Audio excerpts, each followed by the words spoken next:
The mood is set. The lights are dim. You're ready to travel back. So let's go. Picture ancient Egypt not as a monolith of unchanging tradition, but as a long-running stage where a cast of divine kings played out their deepest, strangest, most human impulses under a blazing sun and an unforgiving spotlight. We're not talking about the grand, distant statues tonight. We're talking about the men and women behind the stone masks. The ones who, when given absolute power and absolutely no adult supervision, decided to break the mold, the rules, and sometimes the entire kingdom's sense of normalcy. First, let's talk about the king who turned intimacy into a public spectacle. Akhenaten didn't just rule Egypt, he emotionally confused it, publicly, permanently, in stone, for eternity. If ancient Egypt had a concept of oversharing, Akhenaten would have been their founding influencer. Before him, pharaohs were portrayed as distant, stiff, and godlike. They stared forward, they never smiled, they didn't cuddle, they didn't touch. Family life happened quietly behind palace walls, far away from the public eye and definitely far away from temple carvings. Akhenaten saw all of that and said no. Instead, he commissioned art of himself lounging with his wife Nefertiti, touching her face, sitting knee to knee, holding hands, kissing their daughters, and generally behaving like a man who thought emotional intimacy was a public performance. These scenes weren't subtle, they were carved into temples, massive reliefs, public monuments, stone billboards of family bonding. Historians can explain it all calmly with talk of symbolism and new theology, but the average Egyptian didn't read academic footnotes. They saw their god-king acting like a dad at a family picnic and collectively thought, this feels new.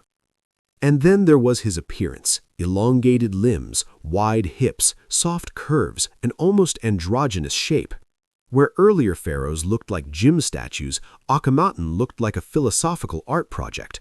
To modernize, he looks almost progressive, but to his society, he felt unsettling. Pharaohs weren't supposed to be relatable, they weren't supposed to be tender. Akhenaten didn't just change religion, he changed boundaries, and Egypt absolutely hated the update. If Akhenaten made Egypt uncomfortable by breaking boundaries, Ramesses II made Egypt tired by never stopping. This man did everything in bulk. Temples, statues, wars, and yes, children. He ruled for so long that most Egyptians only ever knew one king. And Ramesses didn't just rule, he reproduced with the enthusiasm of a man who believed fertility was a divine obligation and subtlety was a personal insult. By conservative estimates, he fathered over 100 children. That's not a family tree, that's an administrative nightmare. Entire palace wings were dedicated just to housing his offspring, and he wanted you to know. His inscriptions bragged about his virility the way other kings bragged about military victories. In his worldview, producing endless heirs wasn't indulgence, it was cosmic balance, and Egypt largely went along with it because he delivered results. When a king delivers results, society becomes remarkably tolerant of excess. But it shows us something. When you are worshipped as a living god, self-control becomes optional. Ramesses didn't scandalize Egypt with secrecy, he overwhelmed it with volume. Then there's Pepi II. He didn't become scandalous by being flashy, but by ruling for so long that everyone eventually got bored, and bored courts invent stories. He ruled for decades upon decades, long enough to outlive rivals, heirs, and advisors. Later texts claim the aging pharaoh had a habit of sneaking out of the palace at night, disguised, to visit the wife of a trusted general. Was it true? No one knows. But the fact that the rumor survived tells us people found it believable. He ruled during the slow collapse of the Old Kingdom. When the state falters, respect erodes, and when respect erodes, whispers grow louder. His story became one of a ruler who stayed too long, indulging private desires while the kingdom quietly unraveled. Pepi II became scandalous by outlasting accountability. Now let's talk about the queen who terrified a republic, Cleopatra VII. Her scandal wasn't created by what she did, but who wrote about her afterward. To be clear, Cleopatra ruled Egypt intelligently, spoke multiple languages, stabilized a collapsing kingdom, and negotiated directly with the most powerful men in Rome. Naturally, Roman historians looked at this and thought, obviously she must be dangerously seductive because heaven forbid a woman be competent without some kind of magical explanation. Roman propaganda described her alliances not as diplomacy, but as enchantment, corruption, the ancient equivalent of saying he only lost because she distracted him. Cleopatra's crime was independence, her perversion was competence without permission. She didn't scandalize Egypt, she terrified Rome, and history, written by the victors, turned that fear into scandal. Next, the boy king born into a system of sacred distortion. Tutankhamun is remembered as the polite, golden-faced boy king who died young. But Tutankhamun didn't need to do anything perverted. He was born directly into it. Ancient Egyptian royalty believed their bloodline was divine. The gods married their siblings, therefore kings did too. Simple logic, questionable execution. Tutankhamun was the product of this system. Genetic evidence shows he was born from closely related parents, likely siblings. To Egyptians, this preserved divine purity. To modern observers, it explains a long list of medical problems. And it didn't stop with his birth. He married a close family member, continuing the cycle. There was no debate. The system was bigger than the individual. Tutankhamun wasn't perverted in the indulgent sense. He was perverted by system design. When power declares something sacred, it becomes normal, and everyone pretends not to notice the consequences. If Tutankhamun shows us tradition on autopilot, Amenhotep III shows us what happens when everything is going too well for too long. His reign was one of peace, wealth, and international prestige, which is when rulers start confusing stability with personal entitlement. His Egypt was rich and admired. Foreign rulers sent him gifts, daughters, and flattering letters. Amenhotep accepted all of it. His palace life became legendary. Banquets were frequent, festivals extravagant. He collected wives the way people collect souvenirs. At some point, diplomacy turned into indulgence. What makes this interesting is that no one objected. Why would they? Egypt was peaceful, trade flowed, temples rose. When a ruler delivers prosperity, society becomes incredibly flexible about what counts as excess. But this atmosphere of endless comfort shaped the next generation. His son was Akhenaten. Amenhotep III wasn't perverted in a scandalous way. He was perverted by success without consequence. Then there's the woman who broke the ultimate rule. Hatshepsut didn't scandalize Egypt by indulging too much. She scandalized Egypt by being there at all. Ancient Egypt had powerful women, but the throne itself was supposed to be male. Kingship was wrapped in masculine symbolism so rigid that trying to bend it caused a collective cultural headache. So when Hatshepsut stepped forward and declared herself pharaoh, Egypt didn't know what to do. She ruled openly, publicly, confidently. She wore the crown, the royal kilt, and the ceremonial false beard. To conservative elites, this wasn't just political disruption, it was cosmic discomfort. And so rumors began, not about her competence, she was extremely competent, but about her body, her sexuality, her legitimacy. When a woman breaks power structures, scandal rushes in to fill the silence. Her greatest crime was simply refusing to stay in her assigned box. Thutmose III, the great military commander, presents a different puzzle, the scandal of silence. He left behind dozens of inscriptions about battles and victories, but almost nothing about personal relationships. No affectionate reliefs, no family monuments, just conquest. This silence is rarely accidental in ancient history. It could mean he was deeply private, or it could mean scribes were instructed to keep certain things off the record. Adding to the intrigue is his relationship with his stepmother, Hatshepsut. After her death, her images were systematically erased. When a ruler is willing to erase someone so thoroughly, historians wonder what else he was willing to erase. Thutmose III didn't scandalize Egypt with indulgence, he scandalized historians with absence. His perversion, if we can call it that, was erasure. Seti I represents a quieter kind of excess. He ruled with calm competence, restored order, and presented himself as the adult in the room. And like many calm adults with absolute power, he enjoyed the benefits quietly while maintaining a spotless public image. Royal privilege in his time meant access to people, to bodies, to privacy, and to silence. The palace was a sealed world where consent was assumed and hierarchy was law. We don't have explicit records of his private indulgences, and that's the point. When indulgence is institutionalized, it stops generating scandal and starts generating paperwork. Seti didn't need to break rules. The rules were written for him. Khufu, the builder of the Great Pyramid, didn't need scandals. He had gravity. When you build the largest stone structure on Earth, people stop asking questions. Later Greek writers painted him as cruel and morally indifferent. They claimed he closed temples and ruled with a heavy hand. These accounts are biased, but they tell us his reputation curdled over time. People remembered him as a man who treated humans like building materials. His perversion wasn't sexual, but psychological. When no one can say no to you, boundaries dissolve. His pyramid was a declaration, I matter more than all of you, forever. Senusret III represents absolute power with a clipboard. He didn't just rule Egypt, he managed it intensely, relentlessly, with the emotional warmth of a locked door. He fortified borders, crushed rebellions, reorganized provinces, and weakened local elites so thoroughly that no one could challenge him. His official portraits show a king with deep-set eyes and an expression that says, I am tired of your nonsense. Extreme control creates extreme privacy. When surveillance tightens everywhere else, the palace becomes the only unregulated space. The king who controls everything outside controls everything inside too. Senusret III wasn't scandalous in the loud sense, he perfected dominance. Moving into the later Ptolemaic period, we meet Ptolemy II, who didn't just participate in taboo behavior, he legalized it, celebrated it, and put it on coins. He married his sister openly, proudly, with full religious ceremony. He earned the nickname Philadelphus, Sibley lover. To Egyptians, this wasn't shocking, it was tradition. To Greek observers, it was deeply unsettling. But Ptolemy didn't care. He and his sister wife were presented as a divine couple. When a ruler is worshipped as divine, taboo flips. What would horrify normal people becomes sacred when performed by the king.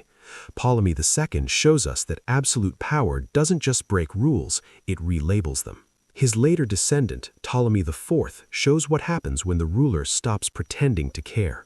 Ancient sources describe him as a man who outsourced the boring parts of kingship to focus on pleasure. Administration, delegated. Military matters, delegated. The state ran on inertia, while the king ran on indulgence. His court became a playground. This is indulgence not as scandal, but as abandonment. A ruler so insulated by power that consequences feel theoretical. His perversion was that he stopped caring. And finally, a non-Egyptian who played the part, Nero. Under Roman rule, emperors were worshipped in Egypt as divine figures. So Nero, a man already famous for excess and ego, found himself receiving religious reverence in a culture that treated rulers as gods by default. Egyptian temples honored him with statues, priests performed rituals in his name. To Nero, this was validation on a dangerous level. He didn't just rule, he was adored by divine right in a land that specialized in ceremonial worship. He represents the collision of Roman excess with Egyptian sanctity. He received worship without having to maintain the ancient balance Egyptian kings were expected to uphold. Nero's perversion was imported. He shows us what happens when absolute reverence meets absolute ego, stripped of cultural restraint. After all these rulers, one pattern is impossible to ignore. Ancient Egypt didn't produce unusually perverted rulers, it produced unchecked ones. Pharaohs weren't just kings, they were living gods. Their words were law, their desires were cosmic will. In that kind of system, restraint doesn't disappear overnight, it simply never develops. What looks like indulgence to us often looked like duty to them. Incest was tradition, excess was divine favor, absolute control was stability. Some pharaohs leaned into intimacy, some into luxury, some into domination, some into silence. But all of them shared one thing: no meaningful consequences. They lived in a world where nothing pushed back, and history's quiet warning is simple. Whenever power becomes sacred, human behavior stops being negotiable. Not because people become worse, but because no one is allowed to say no. Now, let's shift continents and centuries to a young woman who inherited a different kind of throne, under gray skies rather than desert sun. Victoria was not raised to be queen. That is the great irony at the heart of her childhood. Born in 1819, she entered the world as a minor royal afterthought, fifth in the line of succession. No one looked at the infant princess and thought she would become the face of a global empire. Her early years were defined by the Kensington system, a rigid and suffocating method of control devised by her mother and an ambitious advisor. Victoria was rarely allowed to be alone. She slept in her mother's bedroom, had every hour scheduled, and was isolated from other children. The message was constant: you are fragile, you need guidance, you cannot survive on your own. Instead of breaking her, it sharpened her. She became stubborn, emotionally guarded, and fiercely aware of her own dignity. By the time she was 18, a series of deaths had cleared the line of succession. She became queen in a quiet room, early in the morning, half awake and wearing a nightgown. Her first instinct? She asked to be alone. For the first time in her life, she had a room to herself. That single request was symbolic. The girl raised to depend on others decided her reign would begin with independence. Her early months were marked by scrutiny. Many expected her to be weak and pliable. Instead, she proved stubborn and emotional. Her closest relationship formed with her Prime Minister, Lord Melbourne, who became her political tutor and emotional anchor. She worked hard, driven by a fear she never voiced, that any sign of weakness would invite someone else to take control. Then came Prince Albert. She adored him with an intensity that bordered on obsession. He was intelligent, disciplined, and deeply serious about duty. Slowly, he began to shape the tone of her reign. He organized her schedule, reviewed state papers, and influenced policy. Officially, he had no power. In practice, he had enormous influence. Together, they rebranded the monarchy. Gone was excess and scandal. In its place came domestic virtue, family life, and carefully curated respectability. Christmas trees, moral lectures, and idealized images of royal parenthood flowed outward from their household. But beneath the surface, a quiet imbalance was forming. Victoria had handed over a piece of her independence, convinced that love and control could coexist. By the middle of her reign, Britain was an empire in constant motion.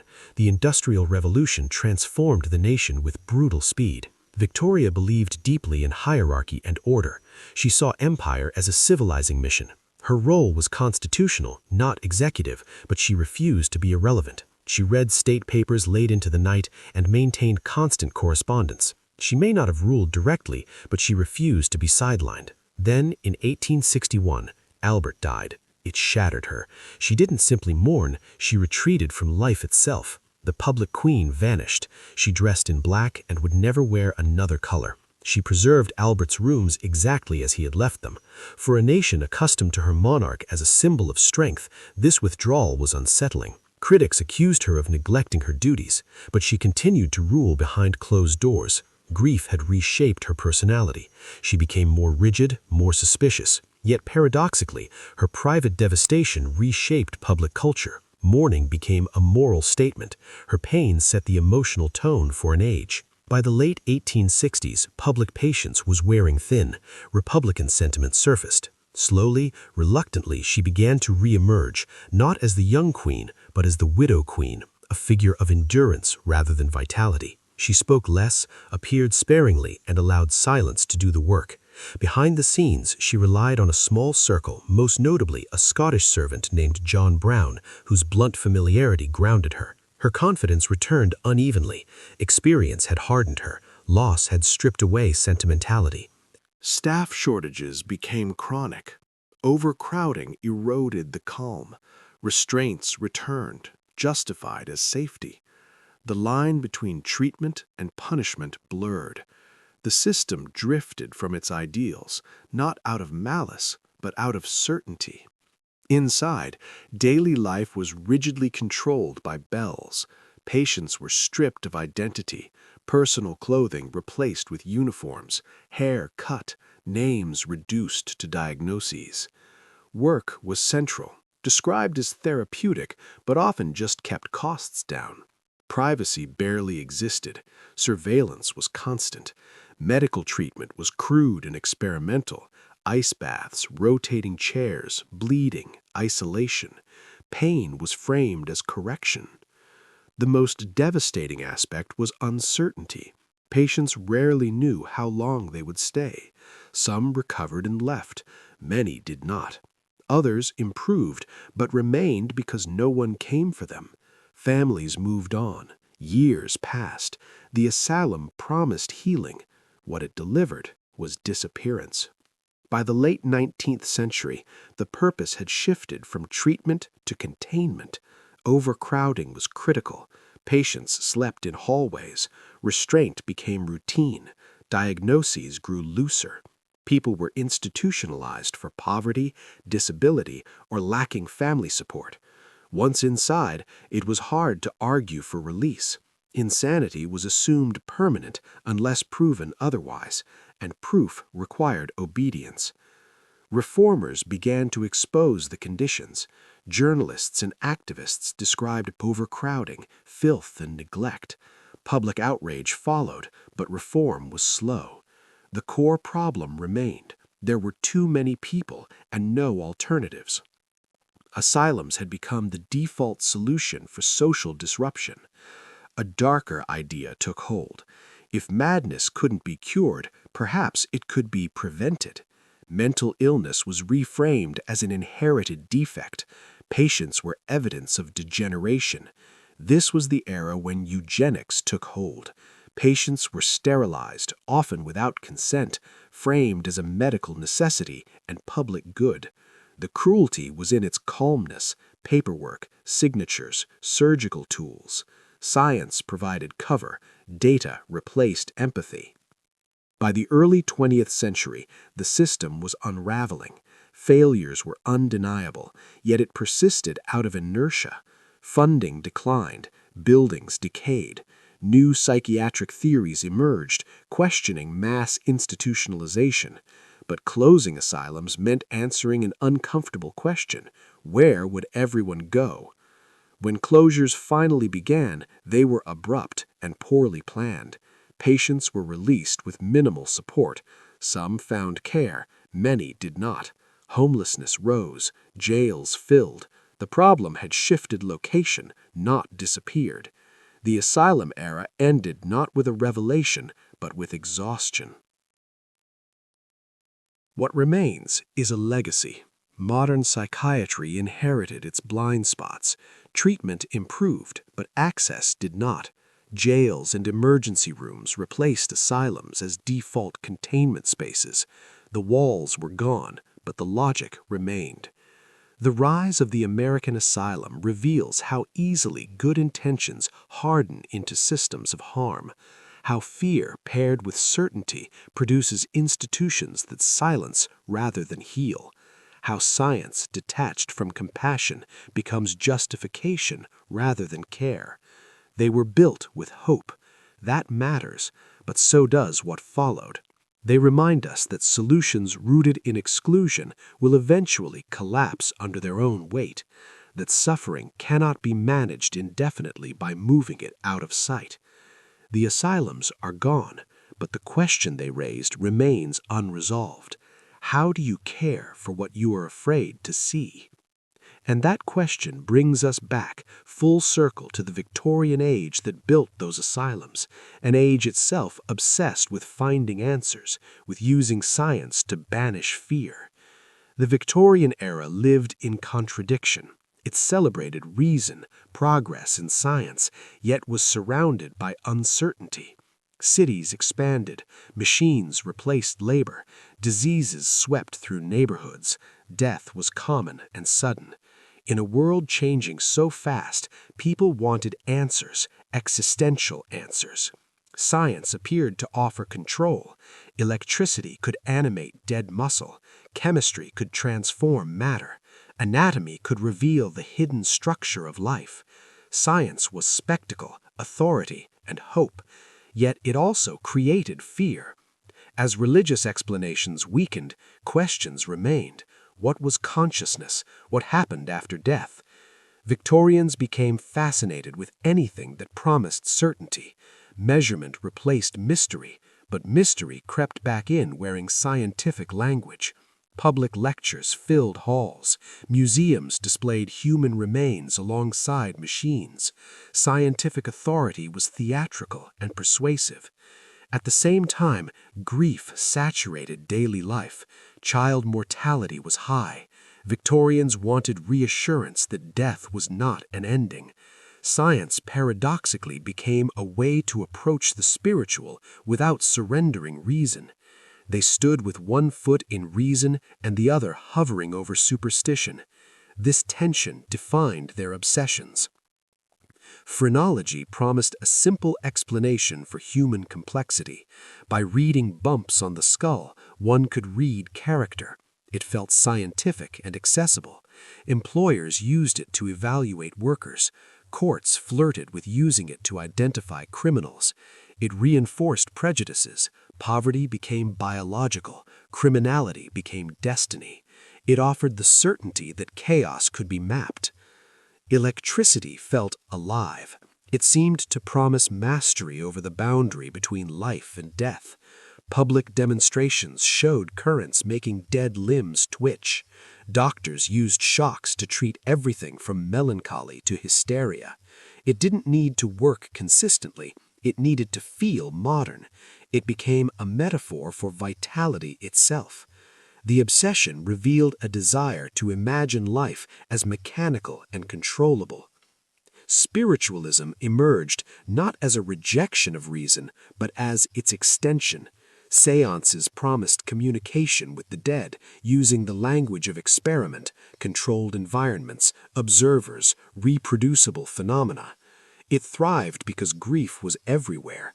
It offered direct contact. What made it Victorian was its insistence on credibility. Mediums published findings, journals debated results.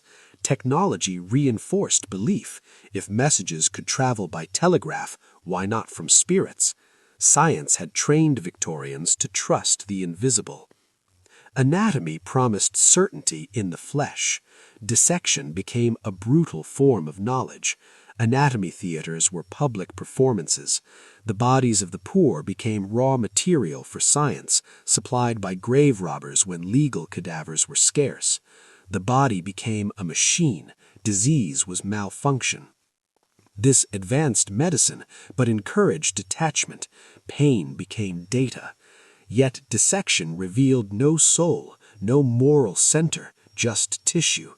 It created a gap between understanding structure and understanding purpose.